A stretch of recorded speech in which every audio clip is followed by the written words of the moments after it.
Hello, everyone. Hello, and welcome to Turning Point Training and Development. We are going to go live here in just a few minutes.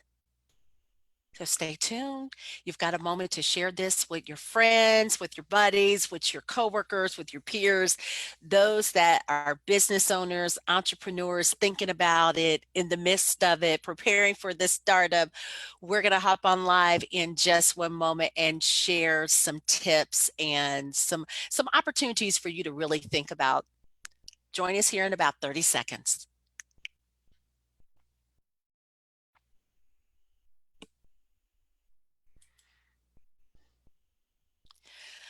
All right, we are back. Welcome, everyone. I am Mary Ricketts with Turning Point Training and Development, and we are here with Let's Talk About It. Today, I want to talk a little bit about from the business side about updating and upgrading our businesses. And one of my favorite little tag words called scale up.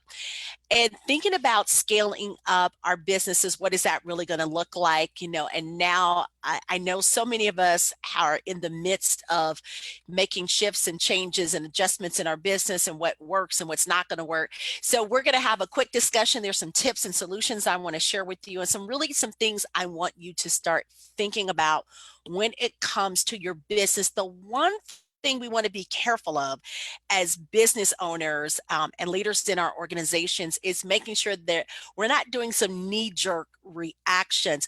And these are things that I am doing right now in my business to make sure that we have longevity, that making sure that we're making the proper adjustments to what we do with Turning Point Training and Development. So let's dig in and get started. The first thing I want to talk about is scaling up your business. And oftentimes when we think of that word of scaling up, we're thinking of, oh, I've got to add all these new products and services. Yes, maybe, and absolutely it could be. But one of the things I really want you to think about when you're thinking about scaling up your business and why we are in this shift and changes in our businesses that we are right now is when you think about scaling up your business, think about the fact that you may be able to position some of your solutions, some of your services, including some of your product line at a national level. It could be at a nationwide level and not just within your own footprint. To give you an idea, I brought it up on one of our other calls. One of my clients and dear friends is a therapist, and she is licensed for Kansas and Missouri. Well, normally everything is face to face, but now because of the shift and everything that's going on globally and nationally, she now is required more to do phone calls, Zoom meetings, versus the face to face. So consider the fact that no longer is she just bound to her metropolitan area, but now she can cover across both states fully that she is licensed in. I had a great call today with my own business coach who is located in San Diego, California.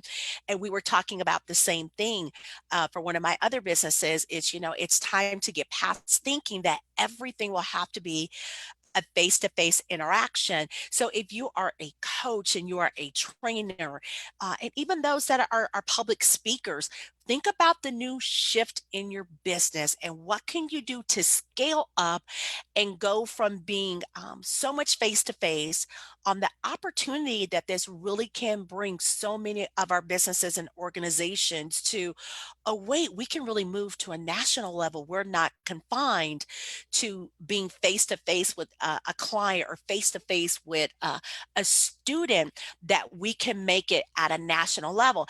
And I'll even give some challenges for those that were mandatory face-to-face. What else can you do in your business that you can still draw in an income and provide solutions that maybe you didn't think about before?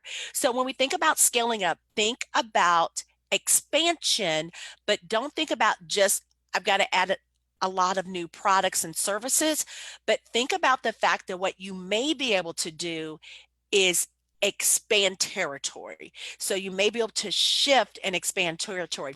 Give you a good option that I was thinking of today. I have cabinets in my office, and I'm thinking, what's a better way that I can organize my cabinets? So guess what I did? I hopped on YouTube.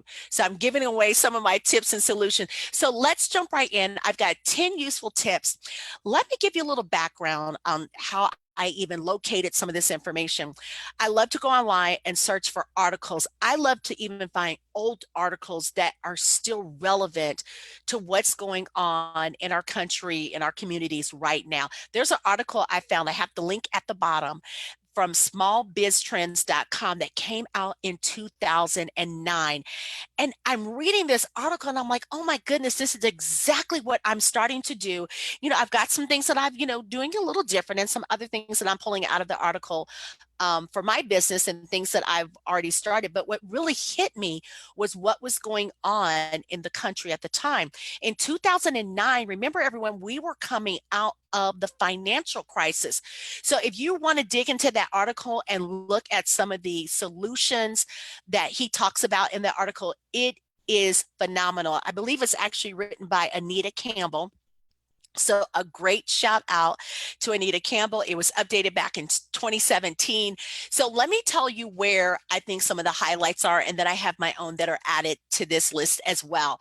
Here's the first thing that we can do to update and upgrade our businesses. So whether you're still operating, things are kind of on hold or on a pause, now is a great time for you to reach out to your customers and ask them what is important to them.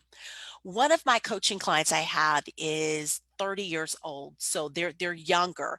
And I can remember talking to that person and sharing with them the benefits of surveys.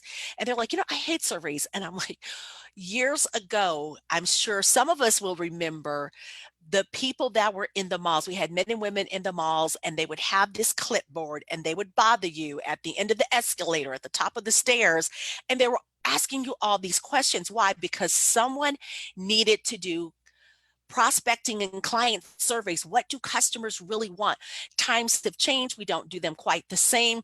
And oftentimes we don't like getting the surveys from companies we already do business with. But think about how important it is right now for you to reach out to every client and customer you have and ask them what is important to them. This is not a time that we should just assume what our clients and customers want. This is a time that you can do a survey. And can I challenge some of us, depending on how large your base is, you may not just want to email a survey. Consider picking up the phone. Consider dialing them. If you still have salespeople and customer service folks that, and even managers that are still on the payroll, and you may not really have enough work for them to do, this is a great thing for them to do. Have them call, whether you just pull out, your top 10, top 20, top 30% of your customers, and dig into that and ask them what is important to them. Pick up the phone and dial. Don't forget that you can send them an email. And the purpose of this is you want to find out, what can you do better for them? So what can you do better for them? You won't know unless you ask. So don't forget to do that. Picking up the phone and calling your customers will, first of all, let them know that you still care, that you are still engaged, that your business is still going to be there and thriving to serve and support them and their business. The other thing is, don't forget you can do a customer survey. And whether you do it on the phone or you've got a survey you want to email out to everyone, and maybe you don't do that for your top 10 to 30%. Maybe you send a survey out to everyone, but your top clients, you may want to actually pick up the phone and give them a call. Let them know that their feedback is mandatory. It's needed, because when you come out of this particular season that we're all in, you want to come out strong and powerful and ready to rock and roll. All right, let's talk about being strategic. I gave a little bit of hint to this previously. Now is not the time is for business owners for us to have, a knee-jerk reaction. Everything we do, we want to make sure that it is strategic for our business, that every action that we take is going to help us create the business that we desire. For some people, this may be a complete shift in your business, period. For some folks, it may give you a time to really kind of hone in and sharpen up, what your strategic plan is for your business, not just during second quarter of 2020, but ongoing. Because of this shift in change, what do you need to be very strategic about, and what actions that you need to take every day that is going to help create business, and not the business that's just going to happen? What are you going to do to actually take some action to help you create the business? And here's some of the things the article talks about, and I've done as well in my business as well. But write down what your strategic objectives are, okay? And then visualize what the strategy is for every action that you need to take. All right. The next thing is set the objectives for your team, your employees. Things are a little different right now, but you've got to be very strategic. I had a great opportunity to have a virtual coffee with a business connection of mine, and she said something on a call, and I wrote this little sticky note. I just grabbed it to make sure I'm saying everything right. But how at the beginning of the year, everyone likes to do these long strategic plans and we create the vision boards. Well, you know what? You may need to change a few things on the vision board. You may need to make some shifts and some changes. At the same time, set your objectives. What do you need to accomplish? We're in second quarter of 2020. It's already here, and things are absolutely not what we thought they were going to be in December, when most of us put together, those one-page business plans, those marketing plans and strategies. Things are different now, so you've got to think about that. Here's the next thing I want to talk about. My third bullet point on here is differentiate your business. What is different about your business? If you haven't sharpened that, if you haven't really taken a look at what makes you different from your competition, what makes you different from the same restaurant that sells the same, items that you do, what makes you different? If you're a massage therapists are all over every city across the country. What makes you different? What do you do different in your practice? If you are a health coach, if you are a chiropractor, what makes you different? If you haven't thought about that in a while, now is a great time to think about, how do I differentiate my business from everyone else? How do you manage to be different from your competition? Whether it's, and I'm not just talking about your business name or your tagline, but I'm talking about what in your business makes you different. And oftentimes I love to compare all of the hamburger places. Lots of places sell hamburgers, but if I don't want to go to McDonald's, there's Burger King, there's Wendy's, there's what's that other one called? I want to call it Round Robin. Where do you go? I can go to Red Door here in Kansas City for a fabulous burger. They're not the only burger place. So think about, why do you go where you go for a great burger? If you love shrimp, why do you go to that particular place? If you love red snapper, if you love jerk chicken, why do you go to the particular restaurants you go to? What makes them different, and why do you keep returning? That's the same thought process I want you to have when it talks about what is different about your business. Why am I going to come to your business versus all of the other businesses out there that are in the same category that you are? Here's the next bullet point. Let's talk about partnering and collaborating. This can be so key right now across the globe. When it makes sense, who are the other businesses that you can truly partner and collaborate with? In some cases, I'm thinking of, I called it the hub and spoke, where, if my business is the hub, who are the other companies, the other people, the other agents that we're all kind of think of, those who are complementary businesses to what you do? Is there a great time for you all to partner and collaborate on marketing strategies, on prospecting strategies. I love having other people on podcasts, on interviews. What else can you do to collaborate and partner with other businesses? There's that old saying that says, no man is an island. And remember that, because there are times where it may be better for you to give up a percentage or give up a cut of something to expand your business. Remember, even thinking of that scale up mentality, if I decide to partner with a marketing company like Lillian James Creative out of Kansas City, maybe I give up a percentage of the sale because I have, opportunity to market to 30 new clients. There are some chambers that you may want to connect with differently. Years ago, we used to call it, I was going to call it affiliate marketing, but it used to be called profit by association. Years ago, when I was at AT&T, we would provide AT&T services, but if they came from, just say, one of the Kansas City chambers, then the chamber would be able to get a discount back. That's a great way of partnering. If I am saying, hey, I am collaborating with Webster University in Kansas City, or Rockhurst University, or Kansas City, Kansas Community College, Metropolitan Community College, it doesn't matter where, but if I say, hey, here's a great partnership, if I provide my service and you market my service to your email list, here is either what I'll pay you, or here is a percentage that I will give back to the organization. So consider that, especially with nonprofits. That can be a great way for you to market your business, allow them to use a code when they purchase your services or your products, and then you're able to give a percentage of that back to that organization. Wouldn't that be a great way to support some of the nonprofits right now with all of the challenges that are hitting?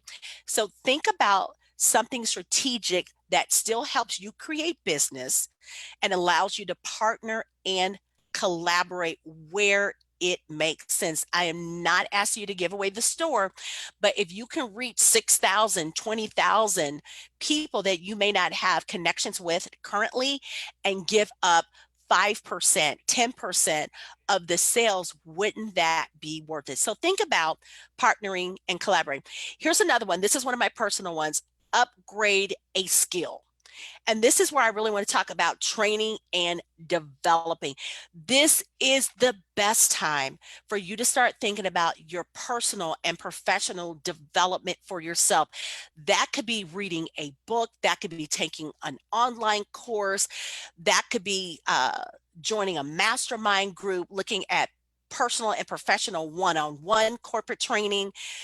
But what can you do to upgrade a skill? And not even necessarily looking at what you're weak at, but look at sharpening your strengths right now. So think about that. What is a skill that I can really take some quality time and sharpen? What is it that you need to be better at? And then consider what type of training, what type of development you need to do to sharpen that. All right, here's another one I love, and this is, of course, giving a shout out to to Lillian James Creative, because she has been doing a wonderful job with Aaron Falk there in Kansas City. And she's not the only one, but she's my client, so I get to give her a shout out as well. But think about blogging. What are you not doing in your business that you can start doing differently? And you see the sign over to the right on the screen that says, think about things differently. What have you been talking about doing that you haven't been able to take the time to do in your business? Is it time for you to start blogging? Is it time for you to start that podcast that you've been thinking about? Is it time for you to create your YouTube channel? And if you're already saying, Mary, I have no idea how to do that, then you need to start reaching out. Everyone has a fabulous friend that already probably knows how to do it. Not saying they do it perfectly, but this is the time that you don't want to drop the ball unnecessarily. So if you've got time on your hands, this is the time you may want to consider that. Start reading some articles about how do I blog. So many businesses and marketing companies. I know Erin Folk is doing it here in Kansas City. So I'm sure she's probably got some great collaborators across the country that are doing it as well in their communities, but take a look and see who is doing it. Who's teaching a workshop on blogging? Who's teaching a workshop on podcasting, or how to create your YouTube channel? This is a great time to do that. The next one I want to hit on real quick, it's strengthening your current client. It is time for you to really think about your current client base. When is the last time that you just provided them updated information? When was the last time, instead of just doing an annual review, say, hey, you know what, I want to give a quarterly review. I need to check on my current clients and find out, how are they doing? Do they have everything that they need? How can you support them even better? But really, you want to cement those relationships with your key customers. You want to make sure that those key clients that you have, that they know what's going on in your business, that you know what has changed in their own business, or if you're business to consumer, you need to know what has changed for their homes, for their families, because you may need to serve those same people very differently right now. But this is a great time for you to make sure that your relationships with your clients are strong. Now is not the time that you want to lose a client to a competitor because they haven't spoken to you in 90 days, because you haven't sent them an update in 90 days, because you've been so busy. Or even those of you that maybe are insurance agents, or in that area where you really only talk to your clients maybe annually, you may need to shift from just having an annual review. One of my clients, Megan, Considine is a insurance agent here in Kansas City with Goosehead. And it's interesting because guess what? We were talking about homeowners insurance. Well, normally everybody looks at that annually, but now may be a good time to start reaching out to your clients about the products and services that you have provided for them in the past. Don't wait till that annual review. You do not want your competition sending out a direct mail piece, or they saw something on a YouTube channel. You don't want your competition getting into your current clients. So now is actually a great time for you to make sure that those relationships are strong. You want them to be your clients and loyalty for life. Okay, here's another one. This is one that I probably struggle with the most, and that is automate a process. First of all, do you have your processes documented? How do you handle from start to finish a client, a sale process, anything within your business? Do you have it documented, first of all? And then next thing, is this something that you can automate? Is this something in your business that you can make some adjustments and changes to? Is this something you need to outsource? We've talked about this before. I know virtual assistants has become a big business again. And if is that something you may need to do? If you're doing all the work yourself, do you need to look at bringing on a virtual assistant to help you with some of this? So think about what you can do to automate a process in your business that can help your business run smoother. All right. The next piece I want to talk about is personal branding. Right now is a great time for you to review your personal branding. It is a great time to do your personal SWOT analysis to take a look at your strengths, your weaknesses, your opportunities, and your threats. So think about your personal branding. Is it clear? When's the last time you went in to update it, or to upgrade it, or to make sure that you are truly positioning yourself as you want others to view you and your business? If you are thinking, Mary, I'm not a business owner, you still have a personal brand. It's a great time to take a look at your LinkedIn. It's a great time for you to start taking a look at, when's the last time you updated it? Is your picture on there professional? What else can you do to sharpen your personal brand and update it to make sure that you are positioned for this new season of what's going on nationwide? The last thing I want to hit on is it is a great time to talk about your growth plan. Your growth plan, in this case, I'm talking about what's your sales plan, what's your prospecting plan, and what is your marketing plan. Those are three key areas. What's your sales plan, prospecting, and marketing. Things are being done a little differently now. We don't know how long things are going to last, but this is a good time to think about what is your sales strategy.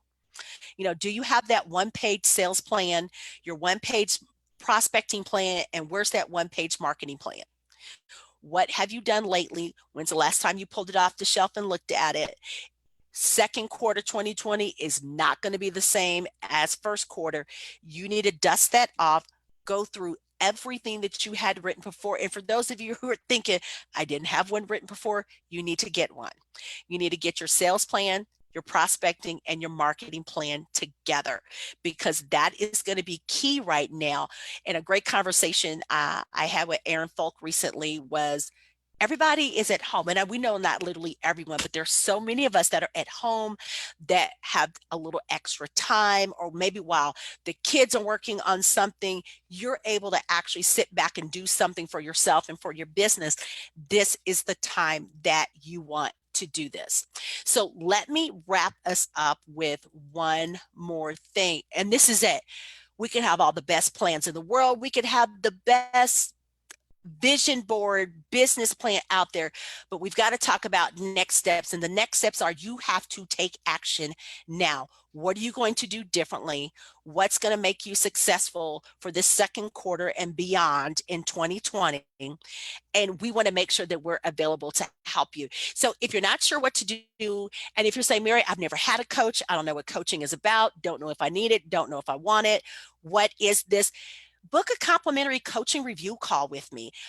I've got the link on there, so you can go online. You can book a 30-minute call with me, busybook.com/turning point. And let's find out if coaching is best for you. And we talk about training. We have shifted our corporate training tremendously. We have over 100 courses. There are many of them that we are doing now one-on-one. We're doing one-on-one corporate training classes. It is phenomenal. I kicked it off this week with one of my clients. It has been one of the best one-on-one training. And this is completely different than the coaching. But think about that. If you could have one-on-one training class, just like you would in a big corporate environment, but what if you could have a one-on-one training class? We've got that option available for you as well. Take a look at it. Give us a call. Book a one-on-one with me, and let's find out how we can help you. Everyone, have a great day. Have a great evening. We look forward to speaking to you soon. Take care.